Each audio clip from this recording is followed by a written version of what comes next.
පළවෙනි වීඩියෝ එකෙන් අපි කතා කරා නෝමල් hair loss එකක් සහ abnormal hair loss එකක් කොහොමද හරියටම අඳුනගන්නේ කියලා වගේම hair growth cycle එක කොහොමද සිද්ධ වෙන්නේ කියලා. ඉතින් ඒක බැලුවේ නැත්නම් ඒ වීඩියෝ එකත් බලලා එන්න. මොකද ඒ වීඩියෝ එකත් ඔයාලට ගොඩක් වැදගත් වෙයි. අද වීඩියෝ එකේ ඉඳලා ඉස්සරහට අපි කතා කරන්නේ abnormal hair loss එකක් සිද්ධ වෙන්න බලපාන ප්‍රධාන සාධක සහ ඒවට තියෙන treatment solutions මොනවද කියලා. මුලින්ම අපි කතා කරමු ප්‍රධාන වශයෙන්ම බලපාන hormonal imbalance ගැන. හෝමෝන් එකක් කියලා කියන්නේ අපේ ශරීරයේ විවිධ ක්‍රියාකාරකම් පාලනය කරන්න උදව් කරන රසායනික පණිවිඩකරුවෙක්. අපි ඒකට chemical messenger කෙනෙක් කියලාත් කියනවා. ඉතින් මෙයාලගෙන් කොණ්ඩේට සම්බන්ධ හෝමෝන්ස් වල සමතුලිතතාවය බිඳවැටුණාට පස්සේ කොණ්ඩේ සාමාන්‍ය වර්ධන චක්‍රය වෙනස් වෙලා abnormal hair loss එකක් සිද්ධ වෙන්න පුළුවන්. මේ විදිහට බලපාන ප්‍රධාන කාරණා කීපයක් ගැන අද අපි කතා කරමු. අංක 1 polycystic ovary syndrome. එහෙමත් නැත්නම් PCOS. දැන් වෙනකොට මේක PMOS කියලා වෙනස් වෙලා තියෙනවා. මේක විශේෂයෙන්ම කාන්තාවන්ට ඇතිවන ප්‍රශ්නයක්. මේකෙදි සිද්ධ වෙන්නේ ගැහැණු කෙනෙක්ගේ ශරීරයේ තියෙන ඕනේ ප්‍රමාණයට වඩා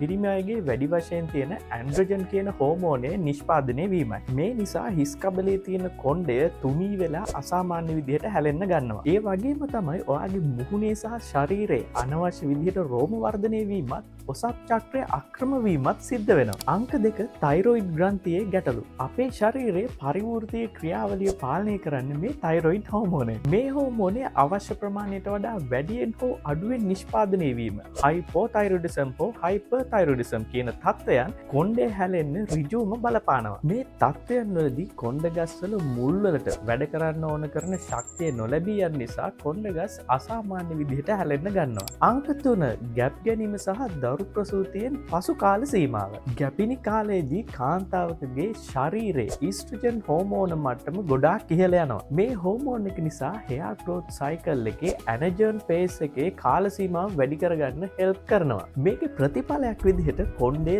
දිගට ඝනකමට සහ ලස්සනට වැවෙන්න ගන්නවා. හැබැයි දරුවා ලැබිලා මාස 2-3ක් යනකොට මේ ශරීරයේ තියෙන හෝමෝන මට්ටම එකපාරටම බිඳ වැටෙනවා. මේ හේතුව නිසා අසාමාන්‍ය විදිහට කොණ්ඩේ හැලෙන්න ගන්නවා. මේක නම් හැබැයි සම්පූර්ණයෙන්ම ස්වාභාවික ක්‍රියාවලිය. අංක 4 ආර්තව හරණය. එහෙමත් නැත්නම් මෙනෝපෝස්. කාන්තාවත් වයසට යාමත් සමගම ඔසප් චක්‍රය නතර වීමත් සිදු වෙනවානේ. ඉතින් මේ කාලයේදී අපේ කොණ්ඩේ ස්වාභාවිකව ආරක්ෂා කරන ඊස්ට්‍රජන් සහ ප්‍රොජෙස්ටරෝන් කියන හෝමෝන මට්ටම නිෂ්පාදනය ගොඩක් දුරට අඩු වෙනවා. මේ හෝමෝන වල අඩුවීම අපි අර කලින් කතා කරපු ඇන්ඩ්‍රොජන් කියන හෝමෝනේ වැඩිවීමට හේතු වෙන්න පුළුවන්. ඉතින් මේක නිසා අසාමාන්‍ය විදිහට කොණ්ඩේ යන්න ගන්නවා. අංක 5 DTH එහෙමත් නැත්නම් ඩයිහයිඩ්‍රෝටෙස්ටොස්ටෙරෝන් වල බලපෑම. මේ DTH කියන්නේ ටෙස්ටොස්ටෙරෝන් හෝමෝනය. ශරීරයේ 5 alpha reductase කියන එන්සයිමේ ක්‍රියාකාරීත්වයෙන් නිපදවන හෝමෝන් එකක්. සමහර අයගේ කෙස් ගස්වල මුල් මේ DTH කියන හෝමෝන් එකට සංවේදී වෙනවා. මේ හෝමෝන් එක මගින් කෙස් ගස්වල මුල් ටිකෙන් ටික කුඩා කරමින්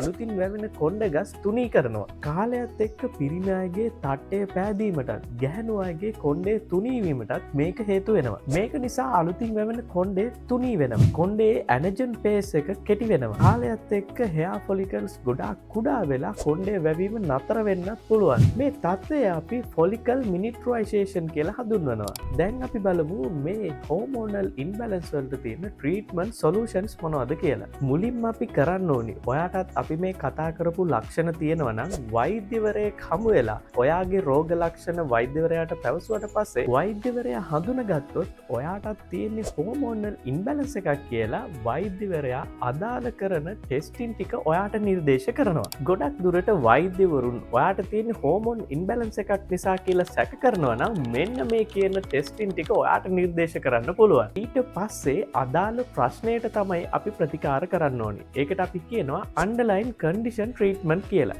කොණ්ඩේ යන්නේ PCOS නිසා නම් අපි PCOS වලට තමයි ප්‍රතිකාර කරන්න ඕනේ. කොණ්ඩේ යන්නේ තයිරොයිඩ් ප්‍රශ්නයක් නිසා නම් අපි තයිරොයිඩ් වලට තමයි ප්‍රතිකාර කරන්න ඕනේ. අදාළ දෙයට හරියට ප්‍රතිකාරමය කරාට පස්සේ ඉබේටම කොණ්ඩේ යන එක නතර වෙනවා. නැතිව ප්‍රශ්නය හරියට අඳුනගත්තේ නැත්නම් ඔයා PCOS තියෙන කෙනෙක් නම් ඔයා ෂැම්පු එකක් හෝ මල්ටිවිටමින් එකක් හෝ වෙනත් ට්‍රීට්මන්ට් එකක් කරයි කියලා ඔයාගේ කොණ්ඩේ යන එක නතර වෙන්නේ නැහැ කියලා ඔයාට දැන් තේරෙනව නේද?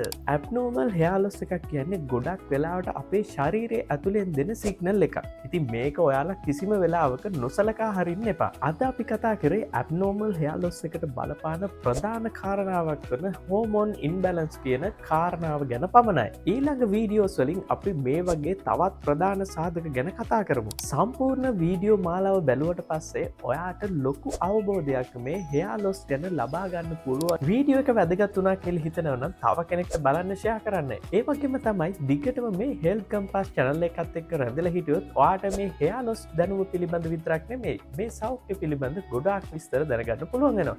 එහෙනම් මම ගිහිල්ලා එන්න. එතෙක් ඔබට නිරෝගී දිවියක්.